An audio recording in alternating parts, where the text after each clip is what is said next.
एक बार देवराज इंद्र की सभा स्वर्ग में लगी हुई थी। इसमें दुर्वासा ऋषि भी भाग ले रहे थे। जिस समय सभा में विचार विमर्श चल रहा था, उसी समय सभा के मध्य ही पुंजिक स्थली नामक इंद्रलोक की अप्सरा बार बार इधर उधर से आ जा रही थी। सभा मध्य पुंजिक स्थली का यह आचरण ऋषि दुर्वासा को अच्छा न लगा। दुर्वासा ऋषि अपने क्रोध के लिए प्रसिद्ध हैं। उन्होंने पुंजिक स्थली को कई बार टोक कर ऐसा करने से मना किया, लेकिन वह अनसुना कर वैसे ही करती रही। तो दुर्वासा ऋषि ने कहा, तुझे देव सभा की मर्यादा का ज्ञान नहीं। तू कैसी देव अप्सरा है जो वानरियों की तरह बार बार आ जाकर सभा में व्यवधान डाल रही है। जा, अपनी इस आदत के कारण तू वानरी हो जा। दुर्वासा ऋषि का साफ सुनकर पुंजिक स्थली सन्न रह गई। अपने आचरण का यह परिणाम वह सोच भी नहीं सकती थी, पर अब क्या हो सकता था।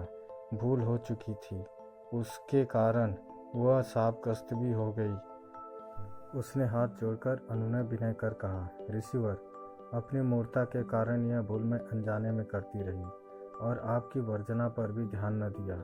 सभा में व्यवधान डालने का मेरा कोई उद्देश्य न था।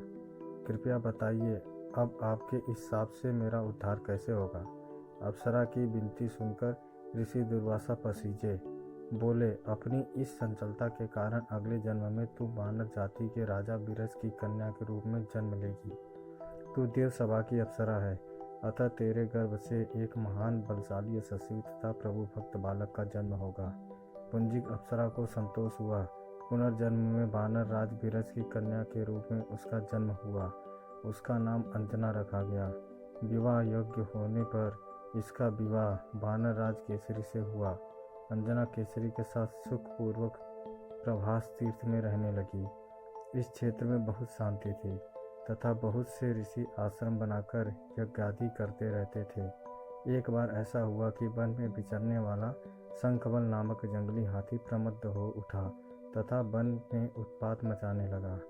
उसने कई आश्रमों को रौंद डाला, यज्ञ वेदियां नष्ट कर दी। उसके भय से भागते हुए अनेक तपस्वी बालक आहत हो गए। कई आश्रम उजड़ गए। कई ऋषि भय के कारण आश्रम छोड़कर चले गए। केसरी को जब शंखबल नामक हाथी के इस उत्पात का पता लगा, तो वह आश्रम तथा आश्रमवासियों की रक्षा के लिए तत्काल वहां गए और शंखबल को बड़ी कुशलता से घेर कर उसके दोनों दांतों को पकड़ के उखाड़ दिया। पीड़ा से चिंघाड़ता हुआ वह हाथी वहीं धराशायी हो गया और मर गया।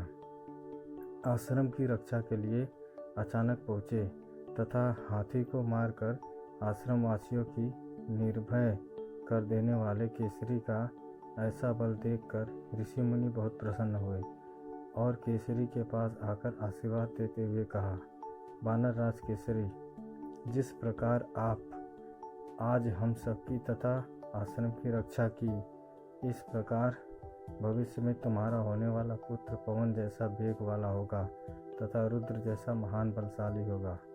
तुम्हारे बल तेज के साथ साथ उसमें पवन तथा रुद्र का तेज भी व्याप्त रहेगा।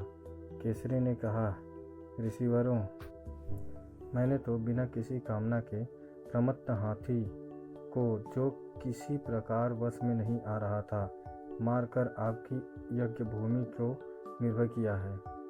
आपका दिया यह स्वतः आशीर्वाद मुझे सिरोधार्य है।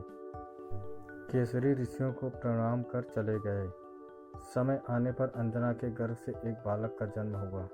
उसने अपने बाल्यकाल से ऋषियों द्वारा दिए गए आशीर्वाद का तेज झलकने लगा। आश्रमों में वह पवन वेग की तरह जहाँ तहाँ पहुँच जाता।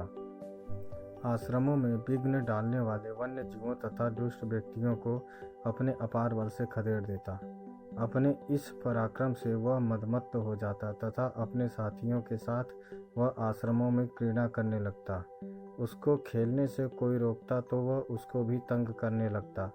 बालक तो था ही, उसके बल कौतुक से जब ऋषियों को असुविधा होने लगी तथा उनके पूजा पाठ और यज्ञ में व्यवधान आने लगा, तो उन्होंने उसके स्वभाव में शांति लेने के लिए आशीर्वाद जैसा साथ दिया कि तुम अपने बल को हमेशा भूले रहोगे।